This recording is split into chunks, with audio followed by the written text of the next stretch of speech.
இதை பற்றி பேசிக் கொண்டிருக்கிறேன். வீடு என்றால் வீடல்ல, குடும்பம். ஆமென் சொல்லுங்க. சபைனா பில்டிங் அல்ல, சபையில் இருக்கிற விசுவாசிகள்.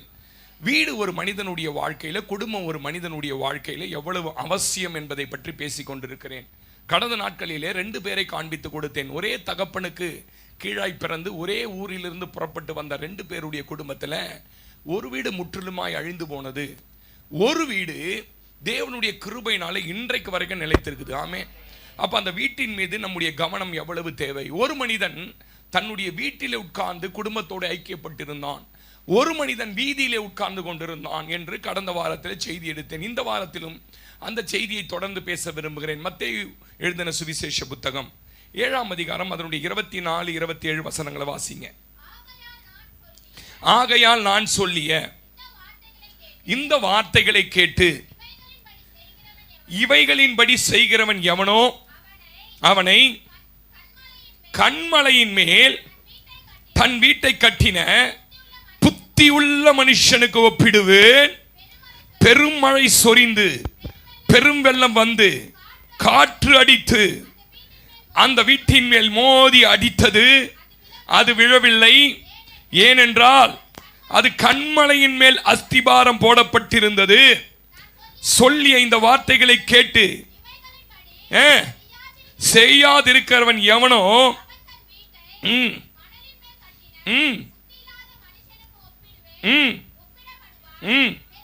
பெருமழை சொரிந்து பெரும் வெள்ளம் வந்து காற்று அடித்து அந்த வீட்டின் மேல் மோதின போது அது விழுந்தது. விழுந்து கொஞ்சம் கூட மிச்சம் இல்லையா, விழுந்து முழுவதும் அழிந்தது. ஜெபிப்போம். எங்கள் அன்பின் ஆண்டவரே, இந்த வார்த்தைகளை கொண்டு நீங்க பேசுங்க. பரலோகத்துக்கும் இந்த பலிபீடத்துக்கும் நேரடி தொடர்பு வரட்டும். கர்த்தருடைய மகிமை இங்கே வெளிப்படட்டும். உம்முடைய ஜனத்தோட நீங்க பேசுங்க.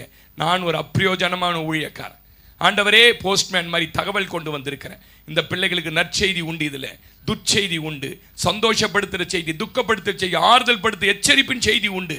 இதுல நீங்க ஆண்டவர் என்ன செய்தியோ அவரோட பேசுங்க. இயேசுவின் நாமத்தில் பிதாவே, ஆமென். அல்லேலூயா. ஒரு வீட்டை இயேசு காண்பித்து கொடுக்கிறார். அந்த வீட்டின் மேல என்னென்னலாம் அடித்ததுன்னு கேட்டீங்கன்னா, என்னென்னலாம் அடி, பெருமழை சொரிந்தது. அப்படின்னா என்னன்னு கேட்டீங்கன்னா, பெரிய பெரிய பிரச்சனை. ஆமென் சொல்லுங்க. பெருமழை என்றால் தொடர்ந்து வருகிற பிரச்சனைகள். பெரு வெள்ளம், வெள்ளம் போல சத்ரு அந்த வீட்டின் மேலே வந்து மோதுகிறான். காற்று என்பது மனிதர்களை குறிக்கிறது. மனிதர்களை காற்றுகளாய் வைத்திருக்கிறார். காற்று என்பது மனிதர்களால் வருகிற பிரச்சனைகள். இப்படி அதை வியாக்கியானம் பண்ண பெரிய சப்ஜெக்ட் ஆயிடும். இப்படி ஒரு மனிதனுடைய வாழ்க்கையில, குடும்பத்தில் தொடர்ந்து பிரச்சனையின் மேல் பிரச்சனை வருகிறது. போராட்டத்தின் மேல போராட்டம், வியாதியின் மேல வியாதி வருகிறது. சத்துருக்கள் தாக்குதல் மேல தாக்குதல் வருகிறது. 2 வீடு, அந்த 2 வீட்டில ஒரு வீடு நிலைத்து நிற்கிறது. அந்த வீட்டை எந்த விதமான பிரச்சனைகளோ, காற்றுகளோ, மனிதர்களோ, வியாதியோ, பில்லி சூனியங்களோ மேற்கொள்ள முடியவில்லை, நிற்கிறது. ஆமென் சொல்லுங்க. ஒரு வீட்டின் மேல மோதின உடனே அந்த வீடு நிலை குலைந்து போகல, அந்த வீடு கொஞ்சம் இடியல, அந்த வீடு முழுவதுமாய் அழிந்து போனது. ஆமென் சொல்லுங்களேன். 2 பேருமே ஏன் வீட்டை கட்டினார்கள் தெரியுமா? தன் மனைவி தன் குழந்தைகளோடு, தன் தாய் தகப்பனோடு சந்தோஷமாய் வாழ வேண்டும் என்பதற்காக ஒரு சிறந்த இடத்தை தேர்ந்தெடுத்து, அந்த சிறந்த இடத்துல தன்னுடைய ஆற்றல் முழுவதையும், தன் உழைப்பு முழுவதையும், தன் சேமிப்பு முழுவதையும் சேர்த்து வைத்து அதிலே வீட்டை கட்டினார்கள். இந்த புத்தி இல்லாத மனுஷன் இடிந்து போக வேண்டும் என்ற இந்த வீட்டு சீக்கிரத்திலே இந்த வீட்டில் யாரும் இல்லாமல் போக வேண்டும் என்ற எண்ணத்தோட கட்டல, அவனும் சந்தோஷமாய் வாழ வேண்டும் என்று தான் கட்டினான். ஆனால் பாவம், பரிதாபம் என்ன நிலைமைனா, பிரச்சனைகள் வந்து அந்த வீட்டின் மேலே மோதி அடித்த போது அந்த வீடு விழுந்து போனது. ஆமென் சொல்லுங்களேன். அல்லேலூயா. மணல் மேல கட்டினவன் விழுந்து போக வேண்டும் என்ற எண்ணத்தோடு, நோக்கத்தோடு கட்டலங்க. குடும்பத்தோடு சந்தோஷமா வாழணும். நான் சொல்லுவேன், திருமணம் செய்து கொள்ளுகிற நாம், குடும்பத்தோடு வாழ்கிற நாம் யாரும் விழுந்து போக வேண்டும் என்றோ, இந்த குடும்பம் அழிந்து போக வேண்டும் என்ற நோக்கத்தோடு வாழ்வதில்லை. ஆனால் நம்முடைய வாழ்க்கையில் இந்த கிறிஸ்துவ அனுபவத்திற்குள்ளாய் வந்த பிறகு நம்முடைய வாழ்க்கை நம் சுய புத்தியின் மேல, நம்முடைய பலத்தின் மேல, படிப்பின் மேல, அறிவின் மேல கட்டுவோமானால் நிச்சயமாய் ஒரு சின்ன பிரச்சனைக்கு கூட அந்த வீடு தாங்காது.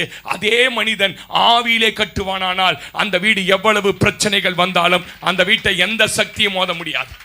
இந்த வீட்டுக்கு 2 பேர் வைக்கிறேன். ஒன்னு மாம்சத்தினால் கட்டப்பட்ட வீடு, இன்னொரு வீடு ஆவியினால் கட்டப்பட்ட வீடு. ஆமென் சொல்லுங்களேன். மாம்சத்தினால் கட்டப்பட்ட வீடு விழுந்து போனது. நான் யோசிச்சேன், 2 பேரும் ஒரே நேரத்தில் வீடு கட்ட ஸ்டார்ட் பண்ணாங்களான்னு எனக்கு தெரியல. ஒருவேளை இந்த மண்ணு மேல கட்டுறவன் கட்டி வேகமா எழுப்பும் போது அந்த கல்லு மேல கட்டுறவங்க கிட்ட போயிட்டு, எப்பா இவ்வளவு கடினமான இடத்துல ஏன் இடம் வாங்கின, இவ்வளவு கடிமையா ஏன் அஸ்திபாரம் போடுற, ஏன் இவ்வளவு ஆழம் தேவையா, ஏன் இத்தனை டன் கம்பி தேவையா, நான் பாரு ரொம்ப ஸ்லோவா வச்சிருக்கேன். ஒருவேளை அவன் கட்டினவனை பார்த்து போய் ஒரு ஆலோசனை கேட்டிருந்தானே இவன் வீடு நிலைச்சிருக்கும். ஆமீன் சொல்லுங்க. நான் பேசுறது புரியுதா? நல்லா வாழ்ந்தவங்க, நல்லா இருக்கிறவங்க, ஆவிக்குரிய வாழ்க்கையில உயர்ந்து இருக்கிறவங்கள இடிக்கப்படுக போகிற வீட்டை கட்டுக்கொண்டு இருக்க கேட்கணும். எப்படி நீங்க இந்த நிலைமைக்கு வந்தீங்க, எப்படி வாழ்ந்தீங்க? அவன் சொல்லுவாங்க, ஜபத்தால வளர்ந்தோம், உபவாசத்தால வளர்ந்தோம், தேவ மனுஷனுடைய வார்த்தையை நம்பணும், கர்த்தர் எழுதி கொடுத்த வேதத்தை நம்பணும். அது ஆரம்பத்தில் கடினமா இருந்தது, ஆரம்பத்தில் பிரச்சனையா இருந்தது. ஆனால் இன்றைக்கு வரைக்கும் இவ்வளவு பிரச்சனையில அந்த வீடு நிற்பதற்கு காரணம், அந்த கன்மலையின் மேல் என் வீட்டை கட்டினேன். என் தேவ ஜனமே, கர்த்தர் நாமத்துக்கு மகிமையும் கனமும் உண்டாகட்டும். கர்த்தர் நாம மகிமைப்படட்டும். நான் சொல்லட்டேன், உங்க வீடு கட்டாயம் கர்த்தர் மேலதான் கட்டணும். எத்தனை பேர் ஆமென் சொல்றீங்க? இயேசு ஏன் இந்த ஊமையை சொன்னார்? மாம்சத்தின்படி கட்டப்பட்ட ஒரு மனுஷனையும் ஆவியின்படி கட்டப்பட்ட மனுஷனையும் இயேசு ஏன் இந்த காண்பித்தார் கேட்டீங்கன்னா, இயேசு எந்த வீட்டை விரும்புகிறார்னா, கன்மலையின் மேல் கட்டப்பட்ட வீட்டை விரும்புகிறார். ஜபத்தின் மேல் கட்டப்பட்ட வீடு, உபவாசத்தின் மேல் கட்டப்பட்ட வீடு, வேதத்தின் மேல் கட்டப்பட்ட வீடு, ஆண்டவர் மேல் கட்டப்பட்ட வீட்டை தேவன் விரும்புகிறார். ஆமென் சொல்லுங்களேன். எந்த வீட்டை தேவன் ஆசீர்வதிக்க விரும்புகிறார்? அந்த கன்மலையின் மேல் கட்டப்பட்ட வீட்டை ஆசீர்வதிக்கிறார். அவர் ஆசீர்வதித்ததின் விளைவுதான் அந்த வீடு விழல. ஆமென் சொல்லுங்க. தேவன் நம்மோடு இருந்து நம்மளை ஆசீர்வதிக்கிறான்றது அடையாளமே என்ன தெரியுமா? எவ்வளவு பிரச்சனைகள் சூழ்நிலைகள் வந்தாலும் விழாமல் ஓடிக்கொண்டிருப்போம். ஆமெனே சொல்ல மாட்டீங்க. அல்லேலூயா. எந்த வீட்டில் இயேசு இருக்கிறாருங்க? கன்மலையில கட்டப்பட்ட வீட்டில் இருக்கிறார். நீ என்னோட ஆசை, என்னோட விசுவாசம், என்னோட நம்பிக்கை, அப்போஸ்தல கிருபை சபைக்கு வருகிற ஒவ்வொரு விசுவாசிகள் வீடு கன்மலையின் மேல் கட்டப்பட்ட வீடாய், இயேசு ஆசீர்வதிக்கிற வீடாய், இயேசு தங்குகிற வீடாய், இயேசு வந்து போகிற வீடாய் உங்க வீடு இருக்கணும். ஆமென் சொல்லுங்க. அதனாலதான் 1 கொரிந்தியர் 3:11 அப்போஸ்தலனாகிய பவுல் பரிசுத்த ஆவியானவரை கொண்டு எழுதும்போது, போடப்பட்டிருக்கிற அஸ்திபாரம் கிறிஸ்துவை அல்லாமல் வேற அஸ்திபாரத்தை ஒருவனால என்ன பண்ண முடியாது, போடக்கூடாது. பிரதர், எந்த மனிதன் தன் பலத்தின் மேல, தன் சமர்த்தியத்தின் மேல, தன் அறிவின் மேல, படிப்பின் மேல, வேலையின் மேல அஸ்திபாரம் போடக்கூடாது. சிலர்லாம் சொல்லுவாங்க பாருங்க, வேலை செய்யறேன் பாஸ்டர், அதனால தைரியமா லோன் வாங்கிக்கிறேன் பாஸ்டர், வாங்கிடுவேன். முந்தானத்து ஒரு தம்பி வந்து வீடு வாங்கினேன்னு வந்து உட்காந்துட்டு இருந்தான். ஐயா ஜோம் பண்ணி சொல்லுங்க, ஐயா எவ்வளவு காசு வச்சிருக்க? ஒண்ணுமே வச்சில்ல, புரட்டணும்ன்றான். நீ வீடே வாங்காத, வாடகை வீட்டிலே இருந்துட்டேன். ஆமேன்னு சொல்லுங்க. 90% லோன் வாங்க போறானா? 90% லோன் வாங்கி வீடு வாங்குவது என்றதெல்லாம் பைத்தியகாரமானதனம். நீ எதை நம்பி வாங்குற? பிரைவேட் கன்சர்ன்ல வேலை செய்யற. கவர்மெண்ட் கன்சர்ன் நேற்று பாருங்க 2 டிஎஸ்பியை நீக்கிட்டாங்க, பணியிடையை நீக்கிட்டாங்க. எதை நம்பி வாங்க முடியாது? கர்த்தரை நம்பிதான். ஆமேன்னு சொல்லுங்க. அல்லேலூயா. அப்ப நல்லா கவனிங்க, நம்முடைய பலத்தை சார்ந்து நீங்கள் வாழ கற்றுக்கொள்வீர்களானால் அது மண்ணின் மேல கட்டப்பட்ட. நிறைய பேர் பாருங்களேன், சமாளிச்சிடுவேன் பண்ணிடுவேன், அப்படி பண்ணிடுவேன் 20 வருஷமா சொல்றாங்க, சமாளிக்க முடியல வீட்டுல எதையுமே. ஏன்? அவங்களுக்கு இன்னும் எதன் மேல நம்பிக்கை வரலன்னு கேட்டீங்கன்னா, கர்த்தர் மேலேயும் கர்த்தருடைய வார்த்தையின் மேல நம்பிக்கை வரல. பையன் வேலைக்கு போயிட்டான், பொண்ணு வேலைக்கு போயிட்டாங்க, எல்லாம் சரியாயிடும். இல்ல, கர்த்தர் சரியாக்கனாதான் சரியாகும். ஆமெனே சொல்ல மாட்டீங்க. அல்லேலூயா. நான் எல்லாம் பயத்தோட பேசுறேன். அதனால தான் சாமுவேலின் புஸ்தகம் 2 சாமுவேல்ல அந்த மனுஷன் ஜெபிக்கிறான். அவன் கையில ராஜ்யபாரம் இருந்தது, அவன் கையில பொண்ணு இருந்தது, அவன் கையில வெள்ளி இருந்தது, அவன் கையில அதிகாரம் இருந்தது. ஆனால் அவனுக்குள்ள என்ன பயம் தெரியுமா? 2 சாமுவேல் 7:25 வாசிங்க. 2 சாமுவேல் 7:25 வாசிங்க.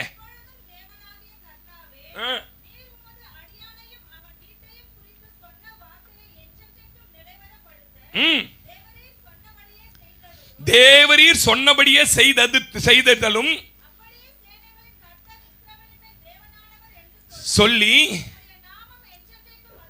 உம்முடைய நாமம் என்றென்றைக்கும் மகிமைப்படும்படி 29 வாசி மகளை திருப்பி. இப்போதும் உமது அடியானின் வீடு என்றென்றை, அந்த வார்த்தையை பாருங்களேன், ஆரம்பிச்சதுல முடிகிற வரைக்கும் என்றென்றைக்கும் இருக்கணும். என்ன பண்ணணும்? என்றென்றைக்கும் இருக்கணும். என்றென்றைக்கும் இருக்கணும். இந்த கன்மலையின் மேல கட்டப்பட்டவங்க இப்படிதான் இருப்பான். ஆண்டவரே, என் வீடு நிலைச்சி நிக்கணும், என் சந்ததி நிலைச்சி நிக்கணும். அந்த வார்த்தை எத்தனை வாட்டி நீங்களே மென்ஷன் பண்ண. என்றென்றைக்கும் உமக்கு முன்பாக இருக்கும்படி. யாருக்கு முன்ன இருக்கணும் நம்ம வீடு? ஆமென் சொல்லுங்க. உமக்கு முன்பாக இருக்கும்படி அதை ஆசீர்வதித்தருளும் கர்த்தரான ஆண்டவரே, தேவரீர் அதை சொன்னீர், என்றென்றைக்கும் ஆசீர்வதிக்கப்பட்டிருப்பதாக. ஆமென் சொல்லுங்களேன். அல்லேலூயா. வேதத்துல நிறைய குடும்பங்கள் அழிந்ததை இந்த மனிதன் பார்த்ததனுடைய விளைவு இந்த ஜெபம். ஆதாம் குடும்பத்தில் ஆரம்பித்து அத்துணை குடும்பத்திலும் நிறைய குடும்பங்கள் வேதத்தில் காணாமல் போனதை இந்த சங்கீதக்காரனாகிய தாவீது பார்த்திருக்கிறான். இப்போ அவனுக்கு ஒரு பயம் வந்துடுச்சு. என்னிடத்தில் இருக்கிற ராஜ்யபாரமோ, என் கைட்ட இருக்கிற பணமோ, நான் இருக்கிற பதவியோ என் வீட்டை காப்பாற்ற முடியாது. எனக்கு எப்பொழுது மரணம் நேரிடும் என்று தெரியாது. என் வாழ்க்கையில என்னுடைய கதை எப்ப முடியும் தெரியாது. ஆனா ஒண்ணு தெரியும், நான் கஷ்டப்பட்டு வனாந்தரத்தில் அலைந்து திரிந்து என் பிள்ளைகள் சந்ததியை உருவாக்கி அவர்களுக்காக ஒரு வீட்டை கட்டி இருக்கிறேன். அந்த வீடு அழிந்து போக கூடாது. அது என்றென்று கையை தட்டி ஒரு ஜெபமா சொல்லுங்களேன். ஆண்டவரே, நான் கஷ்டப்பட்டு உருவாக்கின என் குடும்பம், கஷ்டப்பட்டு உருவாக்கின என் பிள்ளைகள், கஷ்டப்பட்டு படிக்க வைத்த பிள்ளைகள் என்னோடு முடிஞ்சிட கூடாதுப்பா. அது என்றென்றைக்கும் கையை நல்லா தட்டி இந்த அபிஷேக ஆவி உங்க மேல வரணும். இந்த அபிஷேகத்தை கர்த்தர் ஊத்தணும். உன்னோட முடிவதல்ல உன் குடும்பம், சந்ததி சந்ததியா நிலைத்திருக்கும்படி. ஆமென், அல்லேலூயா. இப்படிப்பட்ட அழிந்து போகிற குடும்பங்களை பார்க்கும் போதெல்லாம் உங்கள் ஜெபங்கள் அதிகமாகட்டும் சகோதரனே. எந்த குடும்பத்தில் துர்ச்செய்தி கேட்கறீங்களோ உங்க ஜெபங்கள் அதிகமாகட்டும். ஐயா, அந்த குடும்பம் போல் என் குடும்பம் விழுந்துடக்கூடாது, என் வீடு விழுந்துடக்கூடாது. அந்த குடும்பத்தில் அந்த மனைவிக்கு நடந்தது போல என் மனைவிக்கு நடந்துடக்கூடாது. அந்த குடும்பத்தில் அந்த கணவனுக்கு நடந்தது போல என் குடும்பத்தில் நடந்துடக்கூடாது. அந்த குடும்பத்தில் பிள்ளைகள் வாழ்க்கை இவ்வளவு மோசமாய் போனது போல என்னுடைய பிள்ளைகள் வாழ்க்கை நாசமாயிடக்கூடாது. என்றென்றைக்கு உமக்கு முன்பாக என்னுடைய வீடு நிலை நிற்கும்படி என் வீட்டை ஆசீர்வதித்தருளும். அல்லேலூயா. எங்க பணங்காசு வச்சிருந்தா நல்லா வாழ்ந்துடலாம் அப்படின்ற தப்புங்க. எனக்கு 4 மாமா உண்டு, எனக்கு 4 தாய் மாமா. அம்மாவுக்கு கீழே பிறந்த 4 தம்பிகள் உண்டு. கடைசி மாமா தான் ரொம்ப படித்தவர். எல்லாரும் சேர்ந்து படிக்க வச்சாங்க. நம்ம வீட்டில் யாருமே படிக்கலையடா, எங்க தாத்தா படிக்கல, எங்க பாட்டி கிடைக்கல, யாரும் படிக்கல, நீ படிடான்னு சொல்லி அந்த காலத்தில் இன்ஜினியரிங் படிக்க வச்சு அவருக்கு பெரிய வேலை கவர்மெண்ட்ல ஈபில வாங்கி கொடுத்தாங்க. ஆனா அந்த மனுஷன் வேலை சேர்ந்து எல்லாம் ஆசீர்வாதம் வந்த பிறகு எந்த உறவுகளையும் பார்க்கல. எங்க அக்காவை 1987 வருஷத்துல கொண்டு போய் நர்சிங் காலேஜில் சேர்த்தாங்க, கவர்மெண்ட் நர்சிங் காலேஜில். அப்ப நர்சிங் காலேஜ் 2 வாங்கி கொடுக்க சொன்னாங்க. ஒன்னு கொடை கட்டாயம் வேணும், நாங்க கொடை, ஏன்னா அவங்க ஃபீல்டுக்கு கொடை வேணும். ரெண்டாவது அந்த நொடி ஓடுற வாட்ச், இந்த பல்ஸை பிடிக்கும் போது நொடி பார்க்குற வாட்ச். இந்த 2 வாட்சுக்காக எங்க அம்மா 4 நாள் அந்த வீட்டில் அலைஞ்சாங்க. டே ஒரு வாட்ச் வாங்கி கொடுறா என் பொண்ணுக்கு கேட்கறாங்க. ஏன்னா எங்க அம்மா அவ்வளவு பார்த்தாங்க. அவர் அந்த வாட்ச் கூட வாங்கி கொடுக்கல, அந்த கொடை கூட வாங்கி கொடுக்கல. யாருக்கும் எந்த உதவிகளும் செய்யாமல் வாழ்ந்து வந்தார் அந்த மனுஷன். ரொம்ப பயங்கர கடினமான ஒரு மனுஷனா இருந்தார். எனக்கு கொடுத்த மொய் காசு கூட அவங்க எடுத்துக்கிட்டாங்க. அப்படி ஒரு கடினமான மனுஷன். நடந்தது என்ன தெரியுமா?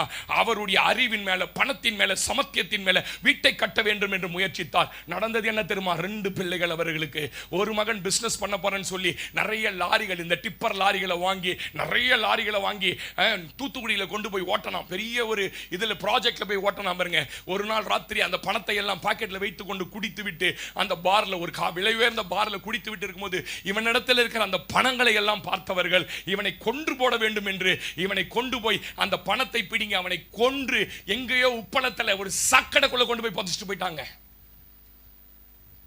10 நாளா பையனை காணும் தேடுறாங்க. 12வது நாளில் துர்நாற்றம் அடித்து ஒரு சடலம் எடுக்கப்படுகிறது. ஒரே மகள், பிரம்மாண்டமாய் திருமணம் செய்தார்கள். திருமணமான 3வது வருஷத்திலே மருமகன் தூக்கிட்டு செத்து போனார். அந்த மகளுக்கு பிறந்த மகன் கொரோனா காலங்களிலே யார் அடித்து ட்ரெயின்ல போட்டாங்கன்னு தெரியாது, பீஸ் பீஸா இறந்து போனான். இதையெல்லாம் பார்த்து துதித்து அவர் செத்து போனார். குடும்பம் நாசமாய் போய்விட்டது. பெரிய பதவி வைத்திருந்தார் சிஸ்டர். ஏடினா தெரியுமா? ஒரு சரௌண்டிங்கே அவர் தான் கையெழுத்து போடணும். குடும்பம் போச்சு. இன்னைக்கு பயத்தோட பேசுறேன். நாம் நினைக்கிறோம் நம்மிடத்தில் இருக்கிற பணங்களை, பதவிகளை, நம்மிடத்தில் இருக்கக்கூடிய திறமைகளை வைத்து வீட்டை கட்டி விடலாம் என்று. மிக தாழ்மையா சொல்றேன், ஒரு தேவ பிள்ளை மனசுல, கர்த்தரை ஆராதிக்கிற பிள்ளை மனசுல ஒருபோதும் அந்த எண்ணங்கள் வரக்கூடாது. என் இயேசு என் வீட்டை என்றென்றைக்கும் நிலைத்திருக்க பண்ணணும். என் வீடு அவர் ஒருவராலே மாத்திரம் தான் நிலைக்க பண்ண முடியும். ஆமென் சொல்லுங்க. எப்படி இருக்கும் பாருங்க. கஷ்டப்பட்டு கட்டினவனுக்கு முன்பாக அந்த வீடு அழியும் போது எப்படி இருக்கும்? நல்லா வாழ்ந்த பல குடும்பங்கள்ங்க நம்ம கண்ணு எதிர்க்க பார்க்கிறோம். ஓஹோன்னு இருந்தவங்க, புகழ்ல இருந்தவங்க, அப்படியே மதிப்பு மிக்க ஸ்தானத்தில் இருந்த எத்தனை குடும்பங்கள் இன்றைக்கு நிர்மூலமாய் நின்று கொண்டிருக்கிறது தெரியுமா உங்களுக்கு? ஏன் தெரியுமா? அவர்கள் எல்லாம் யாரை நம்பினார்கள் என்றால் பேய்களை நம்பினார்கள், விக்கிரகங்களை நம்பினார்கள், அவர்கள் அறிவை நம்பினார்கள், பலத்தை நம்பினார்கள், பிள்ளைகளோட படிப்பை நம்பினார்கள். அவர்கள் பார்த்துப்பாங்க நம்பினாங்க. ஆனா எல்லாம் ஒரு நாள் விழுந்து போனது. இதை கேட்கிற தேவஜனமே, தேவநாமத்துக்கு மகிமையா மிகுந்த பயத்தோட பேசுறேன். அதனாலதான் இந்த மனுஷன் ஜெபிக்கிற, ஆண்டவரே இந்த ராஜ பதவியோ என்னிடத்தில் இருக்க தங்கமோ வெள்ளியோ என் பிள்ளைகளை காப்பாற்றாது. என் வீடு என்றென்றைக்கும் உம்முடைய ஆசீர்வாதத்தினால் நிலைத்திருக்கட்டும். அவனுக்கு என்ன பதில் சொன்னாரு? 89ஆம் சங்கீதத்துல என்னால் தெரிந்து 89:3 என்னால் தெரிந்து கொல்லப்பட்டவனோட உடன்படிக்கை பண்ணி, வாசிங்க, என் தாசனாகிய தாவீதை நோக்கி, அவன் ஜெபிக்கிறத அப்படியே ரிப்ளை பண்றார். நீ தானடா கேட்ட, என்றென்றைக்கும் உன் சந்ததி இருக்கணும் என்ற பாருங்க. நீங்க என்ன ஜெபிக்கிறீங்களோ அதை கேட்டு பதில் தருகிறவர். அதை கொஞ்சம் கூட மாற்ற மாட்டார். எத்தனை பேர் நம்புறீங்க? நான் இவளை கேட்டேன், நான் இவளை பண்ண, நான் அடிக்கடி யோசிப்பேன் பாருங்க. ஆண்டவரை மாதிரி அளவு எடுத்து போட எவனாலையும் முடியாது.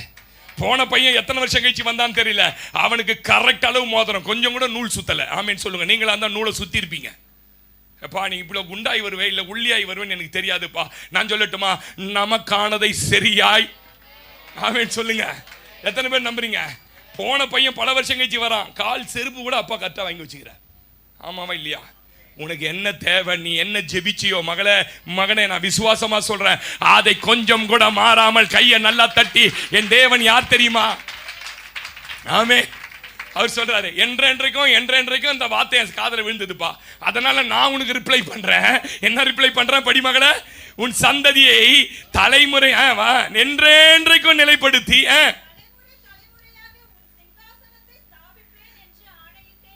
சத்தியமே பண்ணிட்டார். நீ பண்ண ஜபத்துக்கு பதில் சத்தியம். ஆமென்னு சொல்ல மாட்டீங்க. 4ஆம் வசனம் வாசி மகளே. 5ஆம் வசனம் வாசி. 29 வாசி. 29. அவன் சந்ததி என்றென்றைக்கும் நிலைத்திருக்கவும் அவன் ராஜசான வானங்கள் உள்ள மட்டும் நிலை நிற்கவும் செய்வேன். அவன் என் பிள்ளைகள் 35-36 வாசிங்க. 35-36 வாசிங்க. ஒரு விசை என் பரிசுத்தத்தின் மேல், எது மேல சத்தியம் பண்ணிட்டார் தெரியுமா? அவர் பரிசுத்தம் ஒரு நாளும் மாறாது. சொல்றாரு, என் பரிசுத்தன் பேர்ல உனக்கு சத்தியம் பண்றேன்பா. நீ உன் ஆசைலாம் உன் குடும்பம் நல்லா இருக்கணும், பிள்ளைங்க நல்லா இருக்கணும், உன் சந்ததி நல்லா இருக்கணும் தான் அழுவுற. இன்னைக்கு ஆண்டவர் சொல்றாரு, என் பரிசுத்தத்தின் மேலில் உனக்கு நான் சத்தியம் பண்ணுகிறேன். தாவீதுக்கு நான் பொய் சொல்ல ஆணையிட்டேன். தாவீதுக்கு நான் பொய் சொல்ல மாட்டேன்.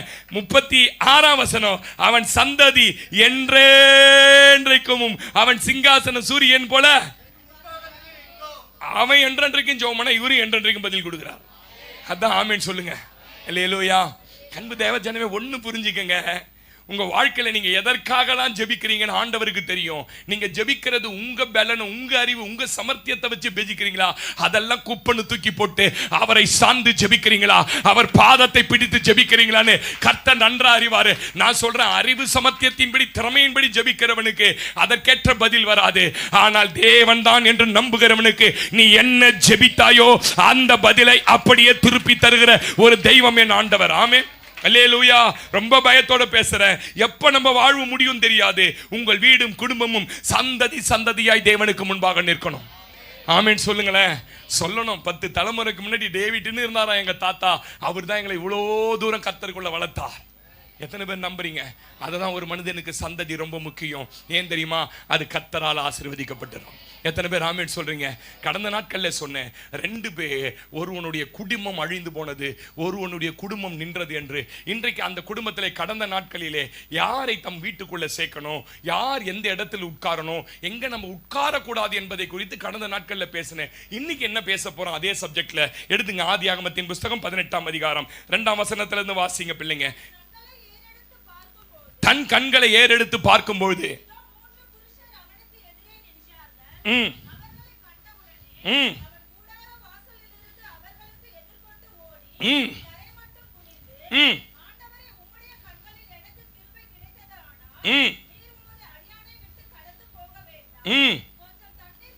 கொஞ்சம் தண்ணீர் கொண்டு வரட்டும். அந்த தண்ணீர் அண்டர்லைன் பண்ணிக்கங்க. கால்களை கழுவி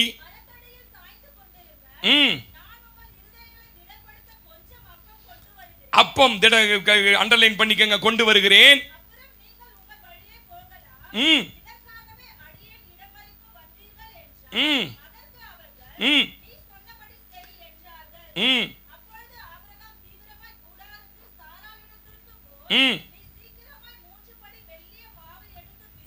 மெல்லிய மாவை எடுத்து பிசைந்து என்றான்.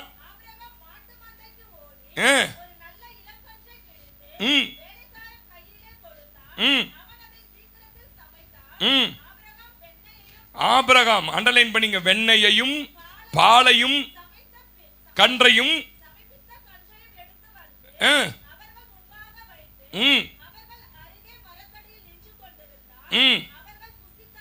அல்லேலூயா, அவர்கள் புசித்தார்கள். ஆமே. இந்த சம்பவம் உங்களுக்கு ரொம்ப நல்லா தெரியும், நான் நம்புறேன். நீங்க டெய்லி பைபிள் படிக்கிறீங்க, ஆமேன்னு சொல்லுங்க. டெய்லி பைபிள் படிக்கிறனால ஆமேன்னு சொல்லுங்க. அல்லேலூயா. ஆபிரகாம படமாவே பார்த்தீங்கன்னா உங்களுக்கு ஆச்சரியமா இருக்கும். நம்ம பேசுறதை விட அது ரொம்ப நல்லா இருக்கும். நீங்க யூடியூப்ல சும்மா இருக்கும்போது அவனை இவனை பார்க்கறத விட நீங்க வந்து இதை பாருங்க, ஆமேன்னு சொல்லுங்க. எந்த படம் ரிலீஸ் ஆனா நமக்கு என்னங்க, நம்ம படம் ரிலீஸ் ஆகணும் சீக்கிரம், ஆமேன்னு சொல்லுங்க. அல்லேலூயா. அதனால நல்லா கவனிங்க, இந்த சம்பவம் நல்லா தெரியும் உங்களுக்கு. இந்த சம்பவத்தில் இந்த மனிதனுடைய வீடு எவ்வளவு ஆசீர்வதிக்கப்பட்டிருந்தது என்பதை நான் வெளிக்காட்ட விரும்புகிறேன். நம்பர் 1, இன்னைக்கு என்ன முதல்ல வேணும் நம்முடைய வீட்டில்? ஆண்டவர் ஆசீர்வதித்த சமாதானத்தின் அப்பம் வீட்டில் இருக்கணும், ஆமென் சொல்லுங்க. ஆண்டவர் ஆசீர்வதித்து கொடுத்த சமாதானத்தின் அப்பம் இருக்கு பாருங்க, அந்த அப்பம் நம்ம வீட்டுக்குள்ள இருக்கணும், ஆமென் சொல்லுங்க. அந்த ஆகாரம் நம்ம வீட்டுக்குள்ள இருக்கணும். எத்தனை பேர் ஆமென் சொல்றீங்க? எல்லாரும் சாப்பிட்றாங்கங்க. கவனிங்க, நான் பேசுறத. இந்த உலகத்தில் இருக்கிற எல்லாரும் சாப்பிட்றாங்களா இல்லையா? யாருன்னா பட்டினி கிடக்குறாங்களா? இல்லை, எல்லாம் சாப்பிட்றாங்க. யாசகம் எடுக்கிறான் பாருங்க வெளியில, அவன் கூட 3 வேளை திருப்தியா சாப்பிட்றான். வெளியில வரும் பரிதாபப்பட்டு அவனுக்கு வாங்கி தந்துட்டு போறான். யாசகம் எடுக்கிறவன் சாப்பிடுகிறான், சிறைச்சாலையில் இருக்கிறவன் சாப்பிட்றான், மருத்துவமனையில கஷ்டத்தோட சாப்பிட்றவன் இருக்கிறான், ஆசிரமத்தில் அநாத ஆசிரமத்தில் பிள்ளைங்க சாப்பிடுது, ஓல்டு ஏஜ் ஹோம்ல தகப்பனையும் தாயையும் பிள்ளைகள் கைவிட்டதால அங்க இருக்கிறவர்களும் சாப்பிட்றாங்க. ஆனா எந்த மனநிலையில சாப்பிட்றாங்கன்றது முக்கியம், ஆமென் சொல்லுங்க. நான் பேசுறது புரியுதா உங்களுக்கு? எல்லாரும் சாப்பிட்றாங்க சார், ஆனா எந்த மனநிலையில சாப்பிட்றாங்க? ஜெயில இருக்கிறவன் சந்தோஷமா சாப்பிட்றானா? அநாதை ஆசிரமத்தில் இருக்கிறவங்க சந்தோஷமா சாப்பிட்றாங்களா?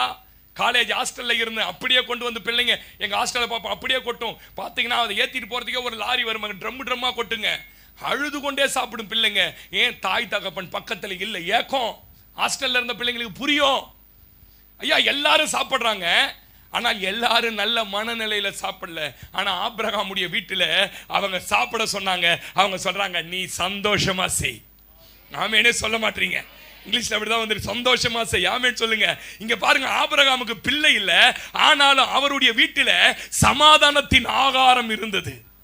பார்த்தாலே தெரியுதுங்க, அந்த சாப்பாடு லிஸ்ட பார்த்தாலே அந்த மனுஷன் எவ்வளவு சமாதானமா வாழ்ந்திருக்கிறான். ஏதோ ஒண்ணு இல்லைனாலே நம்ம இருதயம் துக்கமாய் போய் அப்படியே ஒரு மாதிரி வருத்தத்தின் அப்பத்தை சாப்பிடுறோம். இந்த மனுஷனுக்கு கர்த்தரோட நடந்து வந்து பல ஆண்டுகளாக வாக்குத்தத்தம் நிறைவேறல, பல ஆண்டுகளாக எந்த நன்மை நடக்கிற பார்க்கிறவர்கள் எல்லாம் ஏளனம் பண்ணக்கூடிய அளவுல தான் அவன் வாழ்க்கை இருக்கிறது. ஆனாலும் அவன் வீட்டுக்குள்ள அவன் மனைவியோட சமாதானத்தின் அப்பத்தை புசித்தான். ஆமெனே சொல்ல மாட்டீங்க? அல்லேலூயா. இன்றைக்கு நம்ம வீடுகளில் எல்லாம் இருக்குதுங்க, ஆனா குடும்ப உறவுகள் இல்ல, அன்பு இல்ல சார், ஐக்கியம் இல்ல, உண்மை இல்ல, அக்கறை இல்ல, தனித்தனியே சண்டையோடு வாழ்ந்து கொண்டிருக்கிறோம், வேதனையோடு வாழ்ந்து கொண்டிருக்கிறோம். எல்லாம் இருக்குதே, எல்லாம் இருக்குது, சாப்பாடு இருக்குது, அரிசி இருக்குது. எந்த குடும்பத்திலே அது அன்பு இருக்குதா பாருங்க, ஐக்கியம் இருக்கா பாருங்க. மொபைல் போனுக்கு அடிமையாய் போன ஒரு கூட்டம், பொண்டாட்டி எதிர்க்க உட்காந்து சாப்பிடுது சார், மொபைல் போன் ஆன் பண்ணி இப்படி வச்சு இந்த மொபைல் போன பொண்டாட்டி என்ன சாப்பிடுது, பிள்ளை என்ன சாப்பிடுதுன்னு பார்க்க மாட்டான். ஒரு புருஷன் போனை வச்சுக்கிறான், போனை வச்சுக்கின்னு அப்படியே காட்டா பாட்டு பார்க்கறாராம், பாட்டு பாட்டு கீஸ்டர் சர்ச்சில் வந்து வாயே திறக்க மாட்டேற போன், அப்படியே போன். அதில் தான் சாவரம் 24 மணி நேரம். சாப்பிடும்போது கூட போகலாம். சிலரை பார்த்தீங்கன்னா, ஹலோ ஹலோ எத்தனை தோசை வச்சா, மூஞ்ச வச்ச சுட்டுணும் அந்த இது அந்த மூஞ்சில, ஆமீன் சொல்லுங்க. மோடி பேசுறாராம், இவர் வந்து 500 ரூபாய் நோட்லாம் நிறுத்த போறோம், அதுக்கு நீ என்னப்பா சொல்ற, அப்ரூவல் கொடுக்குறியான்னு பேசுறாரு. இன்னொன்னு பார்த்தா டிவியில சீரியலை பார்த்துக்கினே சாப்பிடுது, அங்க குழந்தை தண்ணி எடுத்து டம்ளரை ஊத்தி தண்ணியோட தின்னுது, சொல்ல தெரியல. இது டிவியை பார்த்து, ஏய் எப்ப தண்ணி ஊத்தி, தண்ணி ஊத்தி 1/2 மணி நேரம் ஆச்சு, ஆமென் சொல்லுங்க. நான் பேசுறது ஒருவேளை உங்களுக்கு வருத்தமா இருக்கலாம். சில வீட்டில் சாப்பிட உக்காந்த 2 வாய் பண்ணோன்னு 3வது வாய் சண்டை வருது. அவன் தூக்கி போட்டு போறான், இல்லை இது தூக்கி போட்டு போகுது, இல்லை எழுந்து போய் பெட்ரூம்ல இந்த வீட்டில் சத்தியமா இனிமே சாப்பிட மாட்டேன்னு சொல்லி சண்டையோட வெளில போறான், சண்டை போட்டுக்கணும். சொல்லுங்க, ஆமென் சொல்லுங்க. நீ கர்த்தர் உங்களோட பேசினார்னா நீங்க மனம் திரும்புங்க. உங்க வீட்டுக்குள்ள நீங்க சமாதானமா மனைவி பிள்ளை கணவனோட உட்கார்ந்து சாப்பிட்டு எத்தனை நாட்கள் ஆகிறது? ஆபிரகாம் பிள்ளை இல்லை, எந்த ஆசீர்வாதமும் இல்லை, ஆனா மனைவியை விட்டுட்டு சாப்பிட மாட்டான். சொல்லவே மாட்டீங்க ஆமேன்னு. அல்லேலூயா. வருத்தத்தோடு சாப்பிட்டு கொண்டு இருக்கிறோம் நம்ம வீட்டுல. கணவன் மனைவி பிள்ளைகள் ஐக்கியமாய் ஒன்றாய் உண்பது இல்லைங்க. நான் இன்னைக்கு தைரியமா இந்த பலிபீடத்தில் நின்று சொல்றேன், கர்த்தர் நாம மகிமைப்படட்டும். இன்னைக்கு சமாதானமா சாப்பிடுறது இல்ல. ஆள் ஆளுக்கு ஒரு செல்போன், ஆள் ஆளுக்கு சண்டை, ஆள் ஆளுக்கு மூலையில பசங்க கிட்ட கைவிட சாப்பிட்டு முடி, அதுவே பாவம் உட்காந்து சாப்பிடுது, அதுவே பண்ணுது எல்லாம். ஏன் அது ஒரு 5-6 வயசு ஆகிற வரைக்கும் கொஞ்சம் ஊட்டி விட, கொஞ்சம் பக்கத்தில் உட்காந்து தலையை தடவி கொடுத்து சாப்பிட வையேன். சாப்பிடுப்பா, இது நல்லது, கீரை நல்லது நீ சொல்லி கொடுத்தா தானே சின்ன வயசுல தெரியும். சின்ன வயசுலயே அது எல்லாம் தூக்கி தூக்கி போட்டுச்சு. இப்போ 8 எல்லாம் 8, 9, 10 வயசான உடனே கீரை சாப்பிடுனா சாப்பிட மாட்டுது. மாடு துன்றதை நம்ம தின்றதுன்னு கேக்குது. ஏன் பக்கத்துல உட்காந்து சின்ன வயசுல சொல்லி கொடுக்கல சார், பக்கத்துல உட்காந்து நீங்க ஆதரிக்கல. நீங்க நான் சொல்றேன், உங்க வீட்டுக்குள்ள சமாதானத்தின் அப்பத்தை சாப்பிடுகிறீர்களா, வருத்தத்தின் அப்பத்தை சாப்பிட்டுக் கொண்டிருக்கிறீர்களா? தேவநாமத்துக்கு மகிமை உண்டாகட்டும். உங்க குடும்பங்களில் நீங்க சரியா கையாளாத பட்சத்தில், உங்க குடும்பத்தில் அன்பும் ஐக்கியமும் அந்த பரிசமும் அந்த கருணையும் இல்லாத பட்சத்தில் குடும்பங்கள் இடிந்து போயிடும். ரொம்ப ஜாக்கிரதையா பேசுறேன், ரொம்ப பயத்தோட பேசுறேன். உங்க குடும்பங்களை நிதானித்து பார்க்கணும் நீங்க. ஆமென் சொல்லுங்க. அதனால தான் நீதிமொழிகளின் புஸ்தகம் 15ஆம் அதிகாரம் 15ஆம் வசனத்திலிருந்து வாசிங்கன்னா, சிறுமைப்பட்டவனுடைய நாட்கள் எல்லாம் தீங்குள்ளவர்கள், மன ரம்யத்தோட சாப்பிடுவது என்ன எப்படி இருக்குமா? நித்திய விருந்து மாதிரி இருக்குமா. ஒரு மனுஷன் மன சந்தோஷத்தோட வீட்டில் உட்கார்ந்து சாப்பிட்றான் பாருங்க, அது அப்படியே பெரிய நிரந்தரமான விருந்து இருந்தது. எது சார் நிரந்தரமான விருந்து? நான் சொல்லுவேன், நான் எங்கே வெளியே சாப்பிட்டாலும் என் வீட்டில் உட்காந்து டைனிங் டேபிளில் என் மனைவி பிள்ளையோட உட்காந்து சாப்பிட்றது தான் விரும்புகிறேன். அதுக்காகவே ஓடி வருவேன் எவ்வளோ தூரம் போனாலும். ஏன் தெரியுமா? எனக்கு ஒன்று தெரியும், இது எனக்கு நிரந்தரமாய் கர்த்தர் கொடுத்திருக்கிற விருந்து. ஆமென் சொல்லுங்க. சில ஆள் இருக்கிறான் பாருங்க, வீட்டில் பொண்டாட்டி புள்ள சாப்பிட்டு தான் தெரியாது, ராத்திரியானா ஊரை சுற்றி கல்யாணம் காட்சி மீட்டிங்கு பல பாசங்களை பார்த்துருக்கிற சுற்றி சுற்றி வருவாங்க. வீட்டில் பொண்டாட்டி புள்ள சாப்பிட்டு தான் தெரியாது, ஒரு நாள் கூட பொண்டாட்டி புள்ள கூட சாப்பிட மாட்டாங்க. எது சார் நித்திய விருந்து? மனசுல ரம்யம் தான் நித்திய விருந்து. அடுத்த வசனம் வாசி. பகையோடு இருக்கும் சஞ்சலத்தோடு கூடிய நிறைய பொருள் இருக்குங்க, ஆனா என்ன இருக்குதான் தெரியுமா? சஞ்சலம் இருக்குதான், வருத்தம் இருக்குதான், சண்டை இருக்குதான் வீட்டுல. டிவி ஓடும் போது சாப்பிட்டீங்கன்னா உன் உடம்பு ஏத்துக்காது. செல்போன் பார்த்துன்னு சாப்பிட்டீங்கன்னா உன் உடம்பு நீ சாப்பிட்றது மருந்தா மாறாது. போன் பேசிக்கினே சாப்பிட்டா, எனக்கு எந்த பெரிய தலைவரே போன் பண்ணா கூட சாப்பிடும் போது எடுப்பேன்னு கேட்டு பாருங்க, எடுக்க மாட்டேன். இல்ல ரொம்ப முக்கியமான ஒரு மதிப்புக்குரியவர்னா, ஐயா சாப்பிட்டுட்டு இருக்கேன், சாப்பிட்டு பண்றேன், வச்சிருவேன், ஒரே செகண்ட் தான். ஏன்? எனக்கு ஒண்ணு தெரியும், இது நித்திய விருந்து. நாளைக்கு இந்த சாப்பாடு என் மனைவி பிள்ளையோட உட்காந்து சாப்பிடுவேன்னு எனக்கு தெரியாது. நாளைக்கு இந்த சாப்பாடு எனக்கு கிடைக்குமான்னு எனக்கு தெரியாது. கர்த்தர் கொடுத்த நித்திய விருந்து அனுபவிக்கணும். ஆமென் சொல்லுங்க. அல்லேலூயா. சொல்றாரு, சஞ்சலத்தோட கூடிய அதிக பொருளிலோ, அடுத்து பகையோடு இருக்கும் கொழுத்த எருதின் கரியை பார்க்கலாம். எத்தனை பேர் நம்புறீங்க? எங்கெங்கயோ போய் யார் யாரோ பகைக்கிறவங்க கூட எல்லாம் உட்கார்ந்து சாப்பிடுறதுக்கு விரும்புற நம்ம, ஸ்நேகம் பண்ணுகிற இடத்துல உட்கார்ந்து சாப்பிடுவதற்கு யோசிக்கிறோம். என் அன்பு தேவ பிள்ளையே, ஆபிரகாமுடைய வீடு இன்றைக்கு உனக்கு ஒரு முன்மாதிரியாய் மாறட்டும். ஆபிரகாமுடைய குடும்பம் உனக்கு முன்முதாரியா மாறட்டும். அந்த மனுஷன் கூடாரத்தின் வாசல், பகல்ல உஷ்ணம், வெயிலே, எங்கன்னா ரிலாக்ஸ் பண்ணணும் போல. ஏன்? வீட்டுல மனைவி இருக்குது. ஆமென் சொல்லுங்க. கூடாரத்தில் உட்கார்ந்து கொண்டிருக்கிறான். கூடாரத்தில் எல்லா ஆசீர்வாதங்களையும், எல்லா ஆகாரத்தின் ஆசீர்வாதங்களையும் கர்த்தர் அந்த வீட்டில் சந்தோஷத்தின் அப்பத்தை தந்திருந்தார். அதனால்தான் 28 உபாகமத்தின் புஸ்தகம் 28ஆம் அதிகாரம் 5ஆம் வசனம், தன் பிள்ளைகளுக்கு வாக்கு கொடுக்கும் போதே என்ன வாக்கு கொடுக்கிறார்? வாசி மகளே, 28:5. உன் கூடையும் மா பிசைகிற உன் தொட்டியையும் ஆசீர்வதிக்கப்பட்டிருக்கும். போதும். உன்னுடைய வீடு, நல்லா கவனிங்க, கர்த்தர் எதை முதல்ல ஆசீர்வதிக்க வர்றா தெரியுமா? உன் மா பிசைகிற தொட்டி, உன் கூடை, எண்ணெய. ஆமென்னு சொல்ல மாட்டீங்க. அல்லேலூயா. எத்தனை பேர் நம்புறீங்க என் வீட்டில் கூட ஆசீர்வதிக்கப்பட்டிருக்கு, மாப்பி செய்த தொட்டி ஆசீர்வதிக்கப்பட்டிருக்கு? அந்த ஆசீர்வதிக்கப்பட்டதை எப்படி சாப்பிடணுமா? மன நிறைவோடு. சஞ்சலத்தோட கூடிய பொருளை பார்க்கலாம், மன நிறைவோடு சாப்பிடுற. இந்த மன நிறைவுன்றதுக்கு ஹீப்ரூல என்ன வார்த்தையை பயன்படுத்தி இருக்கிறாங்க? எபிரேயத்தில் கேட்டா சோவேக். சாவேக் என்ற வார்த்தையை பயன்படுத்தி இருக்கிறாங்க. அப்படின்னா என்ன பாஸ்டர்?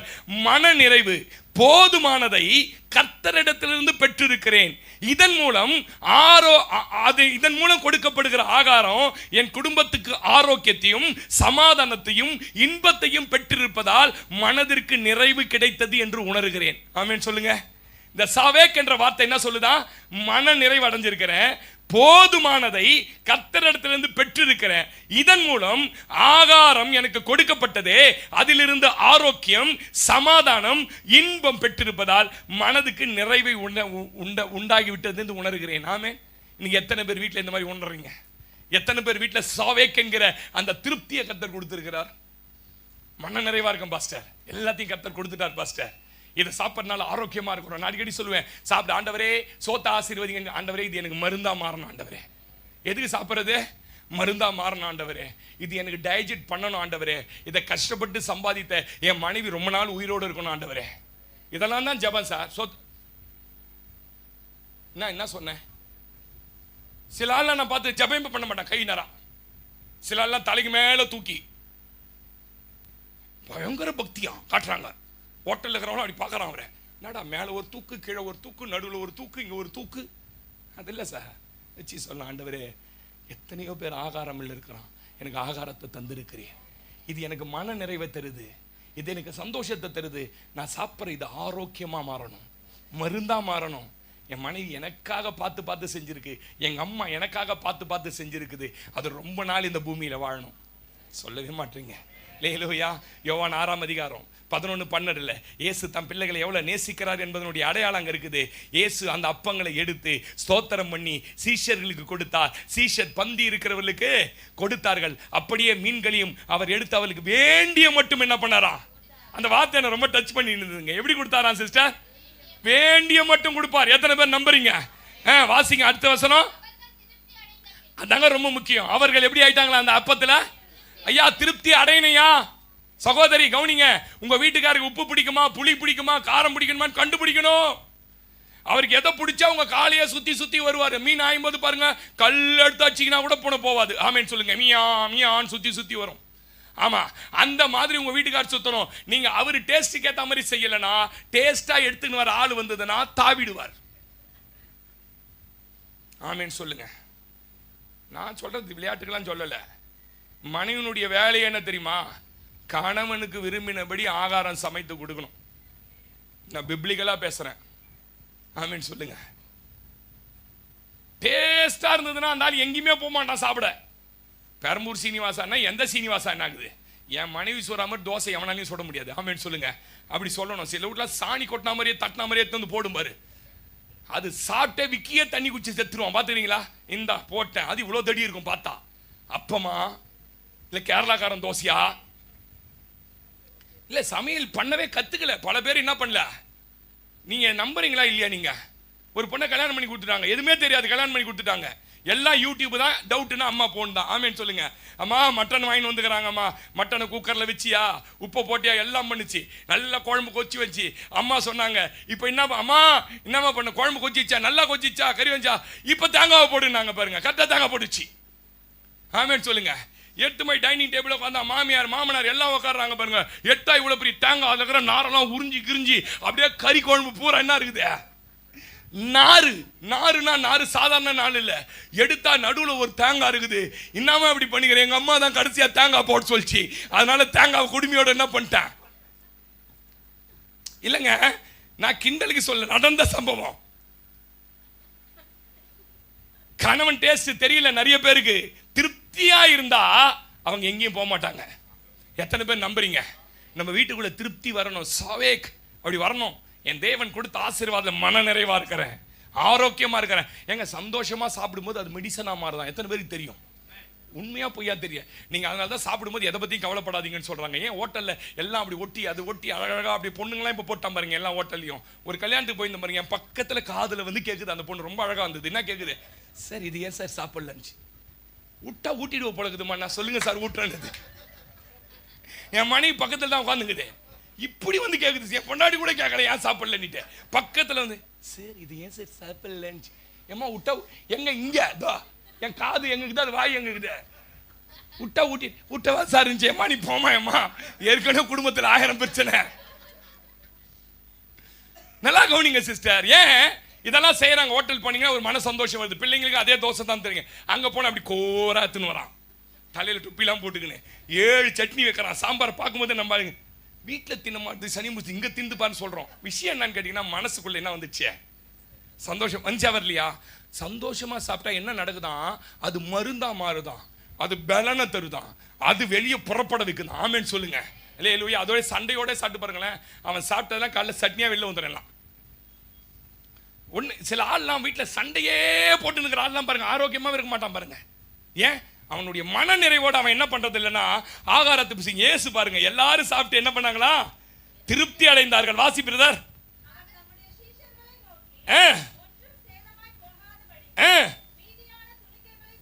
எவ்வளவு அக்கறை, எவ்வளவு அன்பு பாருங்க குடும்பத்தில் இயேசுநாதருக்கு. எப்பா நான் கொடுத்ததெல்லாம் வேஸ்ட் பண்ணிடாதீங்கப்பா, எடுத்துமே கீழே கொட்டாதீங்க, பிடிக்கலன்னுட்டு ஒரு பருக்கு சாதம் கூட வைக்க கூடாது. எதுல? தட்டுல வைக்க கூடாது. வச்சினா நீ ஒரு ஒரு ஊதாரின்னு அர்த்தம். இது பிடிக்கல, அது பிடிக்கல, அது பிடிக்கல, அது பிடிக்கல. எதுதான் உனக்கு பிடிக்கும்? உனக்கு ஹோட்டல்ல தான் பிடிக்கும், போய் தின்னு சாவு. அப்படி அப்படியே போடுறான் மசாலாவை, அப்படி அப்படியே கொட்டுறான் மசாலாவில். இங்கே பார்த்து பார்த்து மிளகாத்தூள் அரைக்குது, எவ்வளோ துவரம் பருப்பை போடணும், அதில் எவ்வளோ இதை அரைச்சி ஊற்றணும். அவன் டைரெக்டாக மொத்தத்தையும் ஊற்றி 10 நாளில் என்ன இப்போது கொடலை. நல்லா கவனிங்க, ஒரு வீட்டில் இருக்கிற ஆகாரங்களை ஒன்று கூட வேஸ்ட் பண்ணக்கூடாது. உங்களுக்கு என்ன அளவு தேவையோ இதெல்லாம் ஒரு பாடமாகவே எடுக்கணும். ஆமேன்னு சொல்லுங்க. அல்லேலூயா. நல்லா கவனிங்க, இந்த சாப்பாட்டை நீங்கள் சாதாரணமாக நினச்சிடாதீங்க. அந்த ஆசீர்வாதத்தின் ஆகாரம் என்பது தேவனால் நமக்கு தரப்பட்டது. அதான் சொல்கிறாங்க, அரிசி அறுக்கும் போதே அதில் என் பிள்ளை பேரை எழுதி வைப்பாரான் கர்த்தர், இந்த அரிசி என் பிள்ளைக்கு போய் சேரணும்னுட்டு. ஆமேன்னு சொல்லுங்க. ஒரு பெரிய பணக்காரி கணவனோட கருத்து வேறுபாடின் காரணமாக பிரிஞ்சிட்டா. பெரிய மில்லினியர், ஏகப்பட்ட ஃபேக்டரிஸ். இப்போ கணவர் போனதுனால அதை நிர்வகிக்க வேண்டிய பாரம் அவள் மேல் விழுந்தது. ஒரே ஒரு பொம்பளை பிள்ளை அவளுக்கு. நடந்த சம்பவம் டென்மார்க்ல. ஒரே ஒரு பொம்பளை பிள்ளை. அந்த பொம்பளை பிள்ளைய இந்த பிள்ளைய இவளால் நிர்வகிக்க முடியல. அவளுக்கு பிடிச்சதெல்லாம் சமைச்சு போட வேலைக்காரர்களை வச்சிருந்தா. அதையும் சாப்பிடலாம் உடனே ஆர்டர் பண்ணி பிடித்ததெல்லாம் வந்தது. ராத்திரி மிட் நைட்ல வந்து பார்த்தா பிள்ளை ஒன்ன கூட சாப்பிட்டு இருக்காது, அது படுத்து தூங்கிட்டு இருக்கும் பாருங்க. நாட்கள் போனது, நாட்கள் போனது, நாட்கள் போனது. பிள்ளை பலவீனப்பட ஆரம்பிச்சது. மருத்துவமனையில் சேர்த்து பார்த்தாங்க, எந்த வியாதியும் இல்லை பிள்ளைக்கு. என்ன ஹீமோகுளோபின் குறைஞ்சு போச்சு, அது சரியா சாப்பிடாததுனால. மருத்துவர்கள் ரூமை வந்து ஆராய்ச்சி பண்ணணும், இவ ரூம்ல ஏதோ ப்ராப்ளம் இருக்கு என்று வந்தபோது அந்த பிள்ளை ஒன்று எழுதி வைத்திருந்தாராம். என்ன இது? என் தாயே, நீங்கள் அனுப்புகிற ஆகாரங்களை என்னால் புசிக்க முடியவில்லை, எனக்கு வேண்டியது விதவிதமான ஆகாரம் இல்லை, நீங்கள் மட்டுமே, உங்க அன்பு மட்டுமே என்று தன்னுடைய ஒவ்வொரு நாள் சாப்பாட்டு வேலையில் ஒரு துண்டு சீட்டில் எழுதி எழுதி தன்னுடைய அந்த படிக்கிற டிராயர் உள்ள போட்டு வச்சிருந்தா. இவ்வளோ குப்பைகளா எடுத்தாங்க. நடந்தது என்ன தெரியுமா? அந்த பிள்ளையை காப்பாற்ற முடியல, செத்து போயிட்டா. ஐயா, நீங்க ரொம்ப தாழ்மையா சொல்றேன், ரொம்ப பயமா பேசுறேன் ஐயா. உங்க பிள்ளைகளுக்கு நீங்கள் கொடுக்க வேண்டியது ஆகாரங்கள் இல்லை, அன்பை கொடுக்கணும். உங்க குடும்பத்துக்கு நீங்க கொடுக்க வேண்டியது ஆகாரம் இல்லை, அன்பின் ஆகாரத்தை தரணும், ஐக்கியத்தின் ஆகாரத்தை தரணும். எத்தனை பேர் நம்புறீங்க என் வாழ்க்கையில் நடக்கும் போது? ஆமேன்.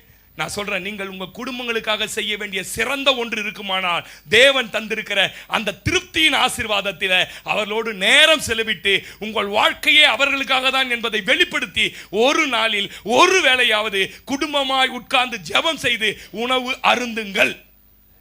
ஆமென். உங்க குடும்பத்தை நேசிக்கிறீங்களா? நான் உனக்காக தான் வாழறேன்பா அப்படி உங்க பையன் கிட்ட பொண்ணு கிட்ட சொல்றீங்களா? அப்பா இருக்கிறேன்னு சொல்றீங்களா?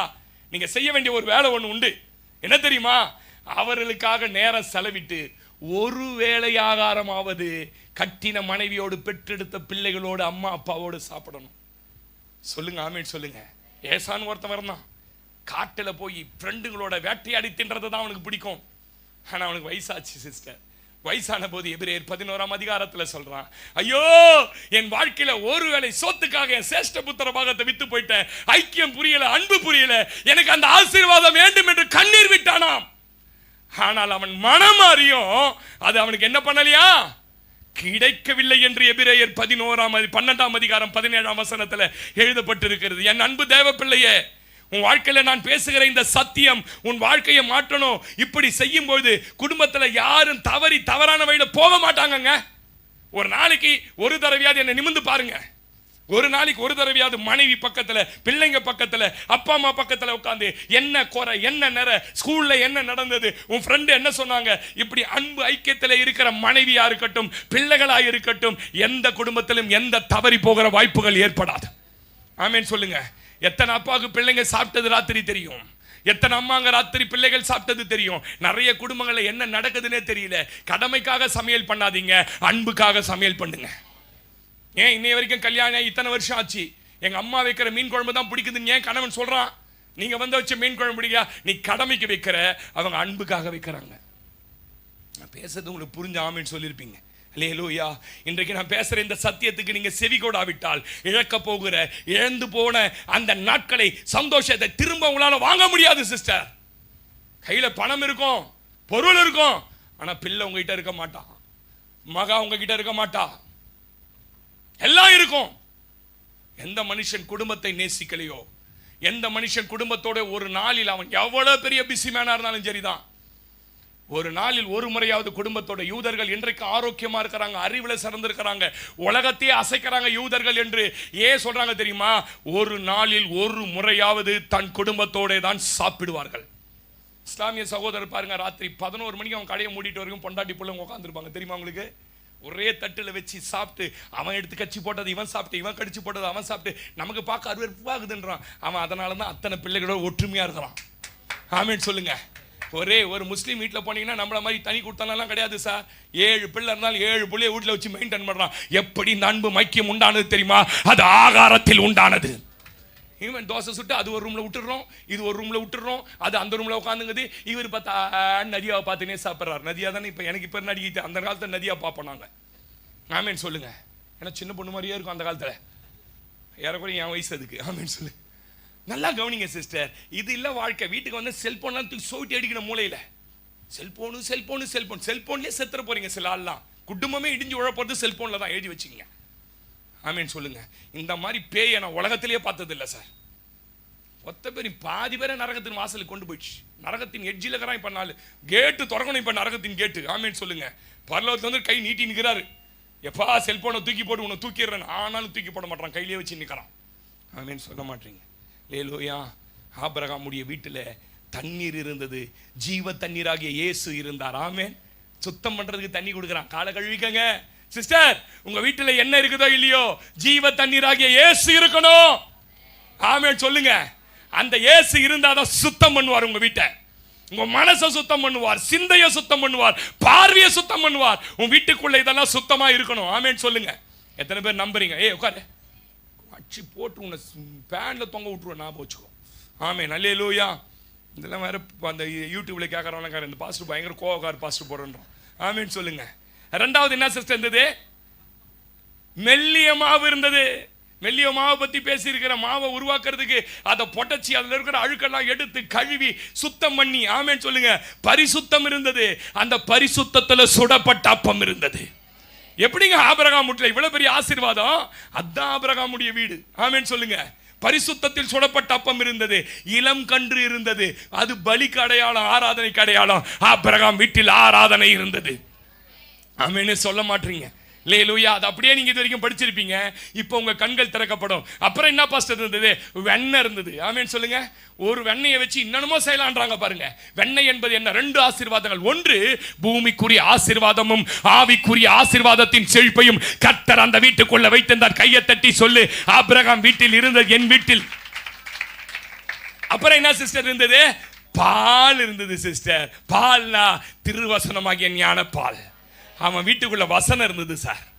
இந்த அத்தனை ஆசீர்வாதங்களும் இது எல்லாம் ஆபிரகாம் வீட்டில் இருந்ததால் தான் அந்த வீடு இன்று வரை வேலை நீடித்து நிலைச்சு நிற்குது. உங்க வீட்டில் இதெல்லாம் இருக்கா? உங்க வீட்டில் ஜீவ தண்ணீராகிய இயேசு இருக்கிறாரா? யோசிச்சு பாருங்க. பரிசுத்தம் என்கிற அந்த மெல்லிய மாவின் அப்பம் இருக்கிறதா உங்க வீட்டுக்குள்ள? இளங்கன்று என்பது பலி செலுத்துவதற்கு அடையாளம். ஆராதிக்கிற ஆராதனை இருக்கிறதா உங்க வீட்டுக்குள்ள? குடும்பமா உட்காந்து ஜெபம் பண்றீங்களா? குடும்ப ஜெபம் நடக்குதா? கணவனோட கை கோத்து ஜெபிக்கிறீங்களா? முடிஞ்ச உடனே ஒரு சங்கீத பகுதியை வாசிக்கிறீங்களா? வாரத்துக்கு ஒரு நாளாவது 1 கொரிந்தியர் 13 அன்பு சகலத்தையும் தாங்கும், சகலத்தையும் சகிக்கும், சகலத்தையும் நம்பும், அன்பு அயோக்கியமானதை செய்யாது, அன்பு தற்புகழை நாடாது, அன்பு வீண்பு செய்யாது என்பதை படிக்கிறீங்களா? நீங்க படிச்சா ஆபிரகாமுடைய குடும்பம் மாதிரி மாறுவீங்க. ஆமேனே சொல்ல மாட்டீங்க. லேலூயா. இந்த வீடு விழவே இல்லைங்க, நீடித்து நிக்குதுங்க. எந்த வீட்டில் ஆராதனை, எந்த வீட்டில் வசனம், எந்த வீட்டில் பரிசுத்தம், எந்த வீட்டில் இயேசு இருக்கிறாரோ அந்த வீட்டை ஒரு மனுஷன், ஒரு காத்து, ஒரு பிரச்சனை வந்தாலும் அசைக்க முடியாது. நம்ம நாம சொல்லியிருப்பீங்க. ரெண்டாவது ஒரு வீடை காண்பிக்கிறேன், முடிக்கிறேன் 10 நிமிஷத்துல. கரெக்டா 9:45 முடிச்சிருவேன். வாசிங்க சிஸ்டர், ஆதியாகமம் 19ஆம் அதிகாரம் 2-3 வாசிங்க. ஆண்டவன்மார்களே,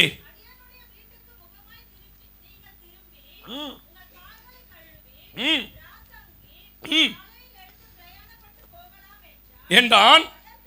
அதற்கு அவர், அப்படி அல்ல,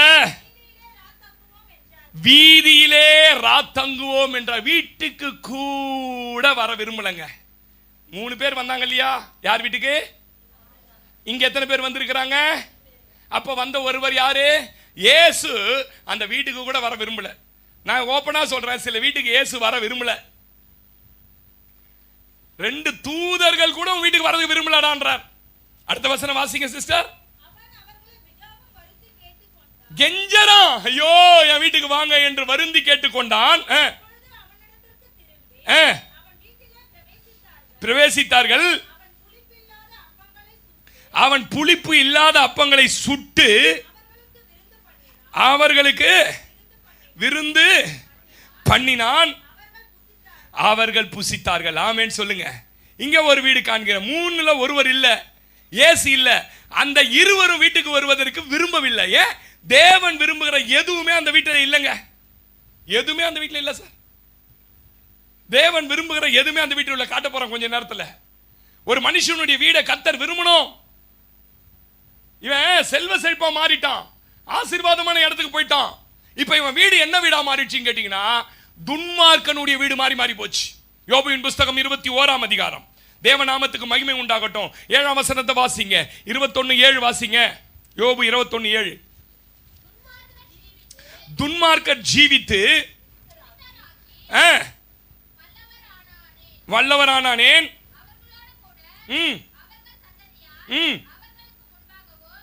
9ஆம் வசனம் வாசி மகளே. 9. அவர்கள் வீடுகள் பயம் இல்லாமல் பத்திரப்பட்டிருக்கும். 14ஆம் வசனம் வாசி. 14. அவர்கள் தேவனை நோக்கி, எங்களை விட்டு விலகிரும், உம்முடைய வழிகளை அறிய நாங்க விரும்பல. 15ஆம் வசனம். சர்வ வல்லவரே, சர்வ வல்லவரை சேவிப்பதற்கு அவர் யார்? அவரை நோக்கி ஜெபம் பண்ணுவதினால் நமக்கு என்ன பிரயோஜனம் என்கிறார்கள். 17ஆம் வசனம். எத்தனை சடுதியில் துன்மார்க்கனின் வீடு அணைந்து போகும். போதும். இன்னைக்கு இவனுடைய வீடு என்ன தெரியுமா? பணம் இருக்குது, பொருள் இருக்கு, செழிப்பான இடத்துக்கு போயிட்டார். திரளான ஆடு மாடு பூமி தாங்கக்கூடிய அளவுக்கு இருக்குது. இப்ப சர்வ வல்லவரை நோக்கி, உமக்கு எனக்கு என்ன ஜெபம் பண்றதுனால என்ன பிரயோஜனம்? எனக்கு எல்லாம் இருக்குதுன்றாங்க. இந்த வீட்டுக்கு தேவன் வர விரும்பலைங்க. இந்த வெளியிலேயே உட்கார்றங்கன்றாருங்க. நல்லா கவனிங்க சிஸ்டர், நல்லா கவனிங்க. தேவன் இல்லாத ஒரு வீடாய் அந்த வீடு இருக்குது. தேவன் விரும்புகிற எதுவுமே வீட்டில் இல்ல. சகேயு வீட்டுக்கு வரேன்னு சொல்லி இயேசு சொன்னார். எல்லாருக்கும் கோபம். ஒரு துன்மார்க்கன் அநியாயமா சம்பாதிக்கிறான், இவன் வீட்டுக்கு போய் இயேசு வரேன்னு சொன்னாரு. நான் ஒரு ரகசியம் சொல்லி தட்டுமா உங்களுக்கு? என்றைக்கு இயேசுவை பார்க்க வேண்டும் என்று இருதயத்தில் ஆசையும் எண்ணமும் வந்ததோ, அப்போதே சகேயனுடைய மனது மாறி போச்சு. நான் பாவி என்று உணர்ந்தான். நான் சொல்றேன், பாவி என்று உணர்ந்து பாவத்தை அறிக்கையிடுகிறவன் வீட்டில் கர்த்தர் வருவார். அதை விட்டுட்டு எனக்கு என்ன குறை, எனக்கு என்ன, அவரை நோக்கி ஜெபம் பண்ணா எங்களுக்கு என்ன கிடைக்கும், இப்படியெல்லாம் பேசுற வீட்டுக்குள்ளெல்லாம் ஒன்றும் நடக்காது. சில நேரம் கேட்பான் பாருங்க, ஏசு ஏசு சபை சபைன்றீங்க, என்ன கிடைக்க போகுது? நான் சொல்றேன், வீட்டுக்குள்ள ஏசே வரமாட்டார். ஆமேன்னு சொல்லுங்க. அல்லேலூயா. எத்தனை பேர் நம்புறீங்க? எதுவுமே இல்லைங்க. இயேசுவை பார்க்க வாஞ்சையோடு வந்த போதே மனம் திரும்பிட்டான். தேவன் அதை பார்த்தார். ஆமென்.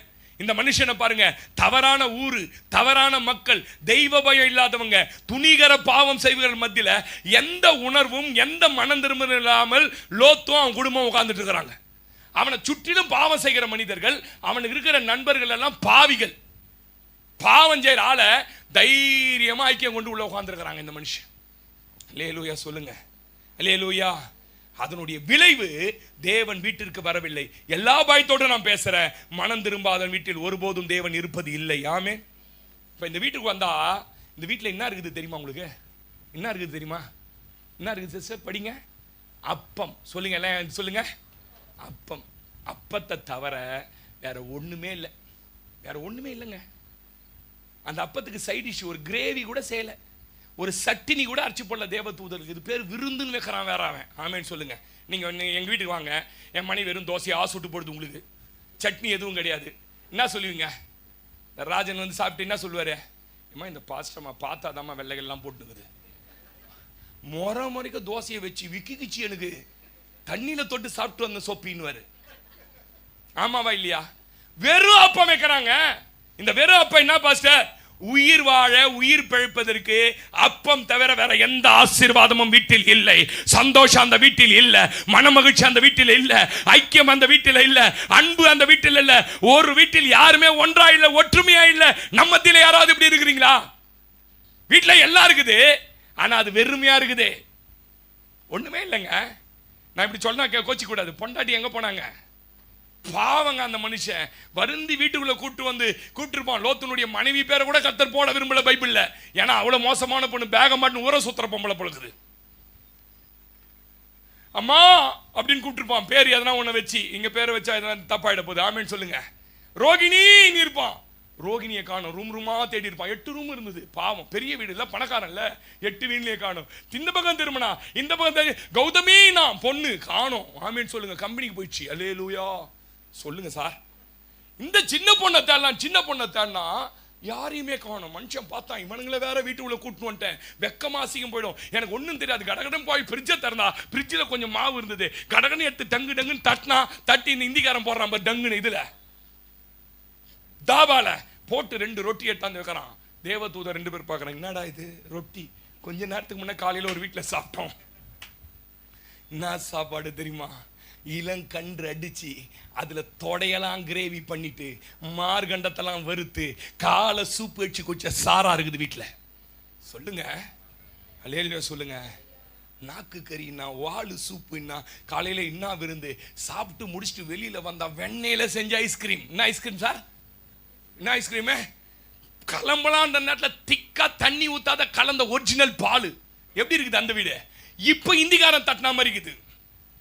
என்னப்பா இது வீட்டு நிலைமை சார்? கொஞ்சம் அண்டர்ஸ்டாண்ட் பண்ணிக்கோங்க. சீரியஸா சொல்றேன். அவன் கேட்கறான், இந்த வீட்டில் யாருமே இல்லையா? அவனுக்கு இருக்கிறாங்க, எல்லாம் வெளில இருக்கிறாங்க. யாரெல்லாம் இருந்தா போய் கூட்டுவானா? டக்குனு மருமக்கள் மாரோட போய் பேசுறான். பொண்ணுங்க அவங்க கூட சுத்தின்னு இருக்குதுங்க. பொண்ணுங்க அவங்க கூட சுத்தின்னு இருக்குதுங்க. போய் சொல்றான், கர்த்தர் இன்னைக்கு ராத்திரி இந்த ஊத்தை அடிக்க போறாரா? ரட்சிக்கப்படாத ஒரு பையனோட சுத்தின்னு இருக்குது. ஹே, கிண்டல் பண்றியா பையா கிழவான்றான். யாரு? மருமகன். மனைவியை தேடுறான், மனைவி கிடைக்கலங்க. நீங்க சொல்ல மாட்டீங்க, மகிழ்ச்சி இல்ல, ஐக்கியம் இல்ல, ஒரே வீட்டில யாருமே ஒன்னா இல்லைங்க. அந்த மனுஷன் கிட்ட என்ன ஒரே ஒரு குணம் தெரியுமா? புளிப்பு இல்லாத அப்பம் இருந்தது. புளிப்பு என்பது என்னங்க? 1 கொரிந்தியரின் புஸ்தகம் 5:8. துர்குணமும் பொல்லாப்பும் அந்த மனுஷன் கிட்ட இல்ல. துர்குணம்னா என்ன பாஸ்டர்? யாரும் கெட்டு போக கூடாதுன்னு ரோத்து நினைப்பான், யாருக்கும் கெடுதல் செய்யக்கூடாது. பொல்லாப்பு. இந்த நல்ல குணத்துக்கு தான் அவனுக்கு அப்பத்தையாவது ஆண்டவர் கொடுத்து வச்சார். சொல்லுங்க ஆமேன்னு சொல்லுங்க. சிலர்லாம் நான் சொல்றேன், உங்க வீட்டுல எதுவுமே இல்லை, ஆனா அப்பா சாப்பிட்டுட்டு இருக்கீங்கன்னா உங்ககிட்ட இருக்கிற நல்ல குணத்தால சாப்பிட்டுட்டு இருக்கிறீங்க. ஆனா அதே போதுன்ற திருப்தியில நீங்க வாழ்ந்துடக்கூடாது. ஆமேன்னு சொல்லுங்களேன். அல்லேலூயா. வெறும் அப்பம் அவனுக்கு உயிர் பழகிறதுக்காக கர்த்தர் கொடுத்து வச்சிருக்கிறார். அவன் புளிப்பு இல்லாதவன். அதனாலதான் பைபிள் அவனை பத்தி எழுதும்போது நீதிமானாகிய லோத்துன்னு இதனாலதான் எழுதினாங்க. அவன்கிட்ட என்ன இல்லைன்னா வெறும் அப்பன் போலாம புளிப்பு இல்லாத அப்பம். ஆமேன் சொல்லுங்க. அல்லேலூயா. அவனே அப்பம் சுட்டு, ஆமேன், விரும்பப்படாத பல காரியங்கள் லோத்தினுடைய வீட்டில் இருந்தாலும் சில நற்குணத்தால் பிழைக்க அப்பம் கிடைத்தது. ஆனால் அது கூட வருத்தத்தின் அப்பம். என்ன அப்பம்? வருத்தத்தின் அப்பம். சந்தோஷமா லோத்து வீட்டில் யாரும் சாப்பிடல. ஆமீன் சொல்லுங்க. 127:3 கர்த்த வாசிங்க. 127:3 வாசிங்க. முடிக்கிறேன். சங்கீதம் 127. 127 சங்கீதம் தான் இருக்குது. ஏசையால தேடுது பாரு நம்பாளு. என்ன பாராளு. 127:3 நீங்கள் அதிகாலையில் எழுந்து நேரப்பட வேலையில தரித்து வருத்தத்தின் அப்பம் சாப்பிடுகிறது வேஸ்ட். பைபிள் சொல்லுது சார். காலையில எழுந்துக்கிற எல்லாம் பண்ற, ஆனா வீட்டுக்குள்ள என்ன இருக்கு தெரியுமா? வருத்தத்தின் அப்பம். ஆபிரகாம் அந்த லோத்தின் வீட்டில் இருந்தது. இன்றைக்கு நிறைய குடும்பங்களை இந்த அப்பம் தான் புசிக்கப்படுகிறது. குடும்பத்தில் அன்பு இல்லாததால கண்ணீரோடு வருத்தத்தின் அப்பத்தை புசிக்கிறாங்க சார். யாரும் கூட இல்லாம தனிமையில வருத்தத்தின் அப்பத்துல மனைவி புசிக்குது. ஐயோ, என் வீட்டுக்காரர் என்னைக்காவது என் கூட ஆகாரம் புசிக்க மாட்டாரா என்று ஏங்கினாள். யாரு யாரு? லேயாள். அற்பமா ஒரு நாள் என் வீட்டுக்காரர் சாப்பாடு புசிக்க மாட்டாளாம் கெஞ்சரா. தூதாயும் கனியை பறிச்சுட்டு வந்தா அவருக்கு ரொம்ப பிடிக்குமே, அதையாவது வருவாரான் ஏங்கரா. இன்னைக்கு நம்ம மத்தியில யாராவது இருக்கிறீங்களா? ரொம்ப பயத்தோட ஜாக்கிரதையோட பேசுறேன். ராத்திரில உன் மனைவியோட சாப்பிடு. ராத்திரில நீ வர லேட் ஆகுனா காலையில மனைவியோட சாப்பிடு. காலையில முடியலையா மத்தியானம் மனைவி பிள்ளையோட சாப்பிடு. 3 வேளை என்னால சாப்பிட முடியல. Very dangerous way in your way. ரொம்ப ஒரு பயங்கரமான பாதையில் நடந்து கொண்டு இருக்கிறீர்கள். கம்பெனிலாம் போய் பாருங்களேன், உட்காந்து சாப்பிடும்போது அன்பு ஐக்கியத்தில் சாப்பிட்றாங்க பாருங்க எல்லாரும். அப்படியே மாறி போகுது. எங்கள் ஊரில் ஒரு பொண்ணு சொல்லிச்சு, கிராமத்தில் சொல்லிச்சு, பாஸ்டர் ஒரே மாதம் அந்த வேலையை விட்டு நின்றுவோம் பாஸ்டர், நான் போக மாட்டேன் ஐயா அப்படின்னுச்சு. ஏன் இல்லையா தெரியாத அந்த கம்பெனியில் போய் அது ஜோடி ஜோடியா விடுமா, ஜோடி ஆண் ஆணோட இல்லையா, ஆண் பெண்ணோட பெண் பெண் ஆண். என்னம்மா சொல்கிற? வேற ஒரு புருஷனோட உட்காந்து ஜாலியாக சாப்பிடுது, வேற ஒரு சாப்பிட்றாங்க. கம்பெனியாக அதை கண்டுக்கிறது இல்லை. கேட்டால் அங்கே ஆறுதல் இல்லை, இங்கே ஆறுதல் கிடைக்குதுன்னு சொல்கிறாங்க. நான் சாட்சி, என் மனைவி சாட்சி அந்த பொண்ணு சொன்னதுக்கு. பிரதர் ரொம்ப ராங் பண்ணிட்டு இருக்கிறீங்க, சிஸ்டர் நீங்க ரொம்ப ராங்காவான வழியில் போயிட்டு இருக்கிறீங்க. வருத்தத்தின் அப்பா வீட்டுக்குள்ள வந்துடக்கூடாது. நீங்க காலையில் எழுந்திருக்கலாம், கஷ்டப்பட்டு சமைக்கலாம், அது வருத்தமாய் மாறிடக்கூடாது. நான் பேசுற சத்தியம் உங்களுக்கு புரியும் நான் நினைக்கிறேன். லேலூயா சொல்லுங்க. அன்பு இல்லாத கண்ணீர் வருத்தத்தை புசிக்கிறாங்க. யாரும் கூட இல்லாத தனிமை நாப்பத்தை புசிக்கிறாங்க. வியாதி நாப்பத்தை சிலர் புசிக்கிறாங்க. வியாதிங்க வியாதிங்க வியாதிங்க. இதை சாப்பிடக்கூடாது, அதை சாப்பிடக்கூடாது. ஏ சிஸ்டர் அப்படி சாப்பிடக்கூடாது. லோத்தின் குடும்பம் போல உன் குடும்பம் இருக்கக்கூடாது. உனக்குள்ள துர்க்குணம் இருக்கக்கூடாது, பொல்லாப்பு இருக்கக்கூடாது, யாரும் கெட்டு போனோம் நீ நினைக்கக்கூடாது. ஆமென் சொல்லுங்க. தேவன் இதற்காக நம்மளை ரட்சிக்கல, இதற்காக தெரிந்தெடுக்கல. ஜனங்கள் சம்பூரணமாய் சாப்பிட்டு திருப்தி அடைந்து தன்னை அதிசயமாய் நடத்துகிற தேவனுடைய நாமத்தை துதிப்பார்கள். என் ஜனங்கள். நீங்க வருத்தத்தோட கையில எவ்வளவு அப்பம் வச்சிருந்தாலும் சரிதான், தேவையான அளவுக்கு ஆகார் கையிலே ஆபிரகாம் அப்பத்தை கொடுத்தார். அவ கையில வருத்தத்தின் அப்பம். அவளால சாப்பிட முடியல. எதுவுமே தெரியாத குழந்தைக்கு ஊட்டனா அவ பட்டினியோட அலைஞ்சா. ஏன் தெரியுமா? அவ கையில அப்பம் இருக்கிறது, ஆனா அது வருத்தத்தின் அப்பமா இருக்குது. அவனே சொல்ல மாட்டீங்களே, அவளுக்கு புசிக்க மன வலிமை இல்லை. சில நேரத்தில் பாருங்க, நமக்கு மன வலிமை இருக்காது சாப்பிட்றதுக்கே.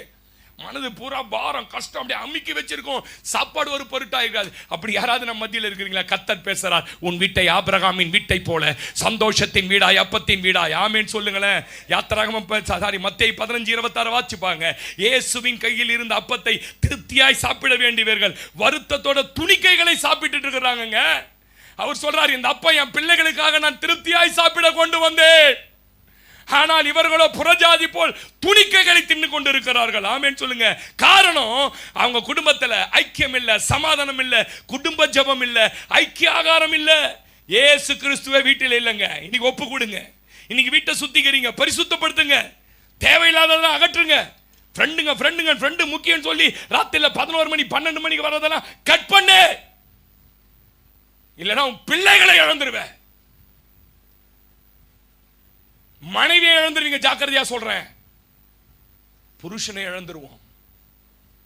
உட்காருங்க. கர்த்தர் கொடுத்த ஆசீர்வாதம்.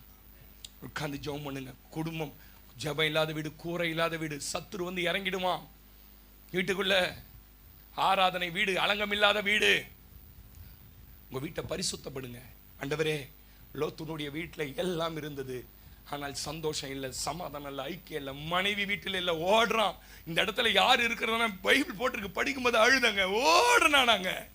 மனைவியும் பிள்ளையும் தேடினும் ஓடினாங்க. போய் பேசுறான், ஐயோ இன்னைக்கு ராத்திரி ஊர் அழிக்க போறாரு. மருமக்கள்மார்கள் கேலி செய்வதை போல உணர்ந்தாங்க. பொண்ணுங்க கூட வரமாட்டேங்க. நான் பைபிளை மூடுறேன், கண்களை மூடுங்க. ஆண்டவரே, என் வீடு ஞானத்தினாலே கட்டப்பட்டு விவேகத்தினால நிலை நிறுத்தப்படணுமே. என் மனைவியை சும்மா டீஸ் பண்ணி அவளை எவ்வளவு காயப்படுத்திட்டேன் ஆண்டவரே. எவ்வளவு என் மனைவியோட நேரத்தை செலவிட வேண்டிய நான் எங்கெங்கயோ செலவிட்டுட்டேன். என் கணவன் அவளை உழைச்சிட்டு வரும்போது அவன் பக்கத்தில் உட்கார்ந்து அன்பா ஆதரவா பேச வேண்டிய நான் முகத்தை எத்தனை வாட்டி காட்டிட்டேன். என் குடும்பத்தில் இன்னைக்கு சந்தோஷம் இல்லை. என் குடும்பத்தில் ஒரு வெறுமையை உணர்றேன். இன்னைக்கு பாஸ்டர் பேசுறது என்னோட தான். என் குடும்பத்தில் பணம் சம்பாதிக்கணும், என் வளர்ற பிள்ளைங்க கூட உட்காந்து சாப்பிட்றத விட்டுட்டேனே. ஒரு ஞாயிற்றுக்கிழமை ஒரு லீவு நாள்ல கூட என் பிள்ளைகளோட இருப்பதை செலவிட மறந்துட்டேனே. என்ன நான் ஒப்பு கொடுக்கிறேன். இந்த பணம் கர்த்தர் கொடுப்பார். ஆனா என் வயசு போயிடுச்சுனா, என் வாழ்க்கை போயிடுச்சுனா,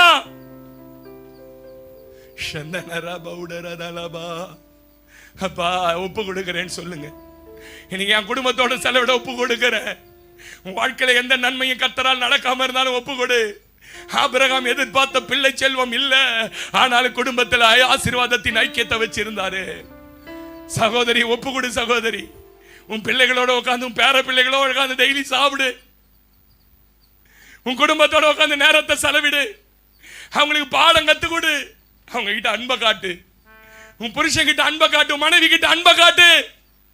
வாங்கி கொடுத்துட்டு அவங்க சாப்பிட மனசு வராது சார். நான் வாங்கி கொடுத்து அனுப்பிச்சிருக்கிறேன் பாரு, சாப்பிடுன்னு சொல்றது இல்ல. அவங்களுக்கு அது தேவையில்லை, அவங்களுக்கு நீ தான் தேவை.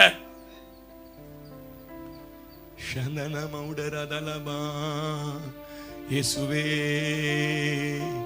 உமக்கு பிரியமானதை செய்ய எனக்கு கற்றுத்தாரும் தெய்வமே, நீரே என் தேவன். நல்ல பரிசுத்த ஆவியானவர் செம்மையான வழியிலே நடத்த வேண்டுமே. செம்மையான வழியிலே நடத்த வேண்டுமே. மேக ஸ்தம்பமே, அக்கினி ஸ்தம்பமே, தேற்றும் தெய்வமே, என் துணையாளரே. மேக ஸ்தம்பமே, அக்கினி ஸ்தம்பமே, தேற்றும் தெய்வமே, என் துணையாளரே. உம்மை நோக்கி என் கைகளை